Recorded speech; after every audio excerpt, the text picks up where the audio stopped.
오늘 아주 흥미로운 회사를 하나 들여다볼까 하는데요. 바로 사면입니다.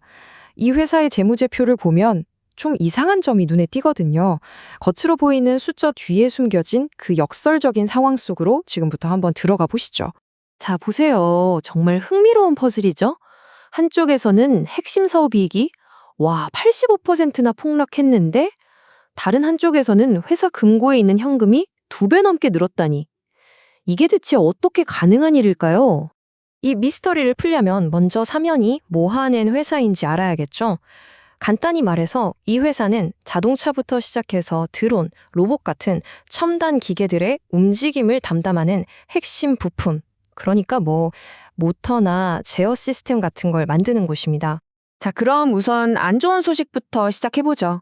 사면의 주력 사업, 이 회사를 먹여 살리던 그 엔진이 왜 삐걱대기 시작했는지 그 위기의 실체부터 한번 파헤쳐 보겠습니다. 그래프를 보시면 이익 감소폭이 정말 어마어마합니다.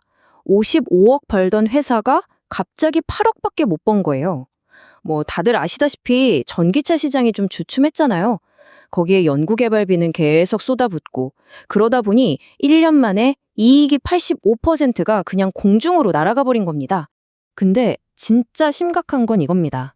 영업이익이 아니라 실제 사업으로 벌어들인 현금이요. 69억 원에서 달랑 1억 원으로 줄었어요. 98.6% 감소. 이건 거의 돈줄이 말라붙었다. 사실상 멈춰섰다고 봐야죠. 자, 이 표를 보면 전체적인 스토리가 딱 보이죠? 매출은 한 5% 정도 살짝 줄었는데 영업이익이랑 이익률은 그냥 곤두박질을 쳤습니다. 핵심은 이거예요. 이 회사의 기존 비즈니스 모델이 지금 엄청난 압박을 받고 있다는 거죠. 한계에 부딪힌 겁니다. 하지만 하나의 엔진이 꺼져가는 동안 사면은 가만히 있지 않았습니다. 뒤에서는 아주 분주하게 새로운 엔진들을 만들고 있었거든요. 이제 동전의 뒷면을 볼 차례입니다. 바로 미래를 향한 이 회사의 아주 과감한 베팅에 대해서요. 여기서 그 많은 현금이 어디서 났는지 답이 나옵니다. 무려 485억 원. 근데 이게 물건 팔아서 번 돈이 아니에요. 전부 빚입니다. 전환사채라는 걸 발행해서 외부에서 돈을 빌려온 거죠.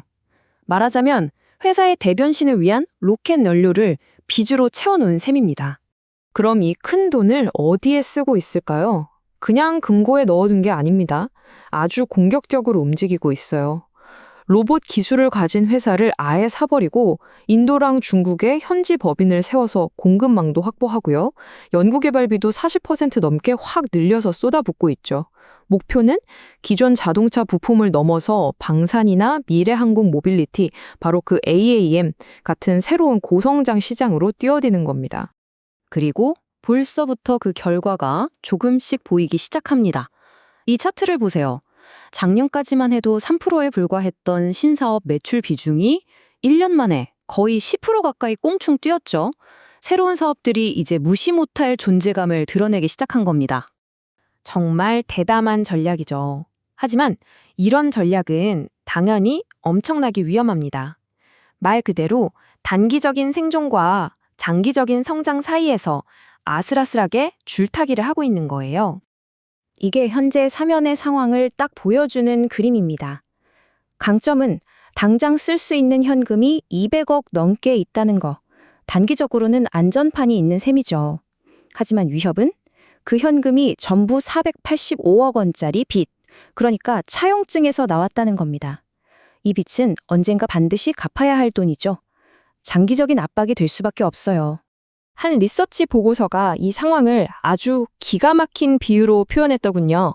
지금 사면이 혹독한 보릿고개를 넘고 있다는 겁니다. 가을에 수확할 것을 믿고 봄에 남의 곡식을 빌려서 힘겹게 버티고 있는 농부의 모습, 딱 그렇죠? 그래서 우리가 지켜봐야 할 재무 리스크는 크게 3가지입니다. 첫째, 빚 갚는 문제. 이 485억짜리 사채에 풋옵션이라는 게 달려 있어요. 이게 뭐냐면 만약 주가가 지지부진하면 투자자들이 야, 만기까지 못 기다리겠다. 지금 당장 돈 갚아. 하고 요구할 수 있는 권리입니다. 둘째, 현금 소진. 지금 본업에선 돈이 거의 안 들어오잖아요. 그러니 연구개발하고 신사업 벌이는 돈을 전부 빌린 돈으로 쓰고 있는 말 그대로 캐시 버닝 상태인 거죠. 마지막으로 재고. 안 팔린 자동차 부품 재고가 창고에 계속 쌓이고 있어요. 이건 돈이 묶여 있다는 뜻이고 동시에 주력 시장의 수요가 약해지고 있다는 위험 신호입니다. 자, 그럼 이 도박이 성공할지 실패할지 우리는 뭘 보고 판단해야 할까요? 다행히 보고서에서 우리가 체크해야 할 핵심 지표들을 명확하게 알려줍니다. 일종의 대시보드라고 생각하시면 돼요. 사면 앞에는 정말 극과 극의 두 가지 미래가 놓여 있습니다.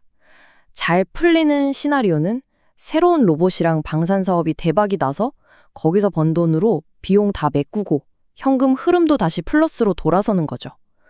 반대로 최악의 시나리오는 기존 자동차 사업은 계속 부진한데 신사업은 생각보다 안 터지는 거예요.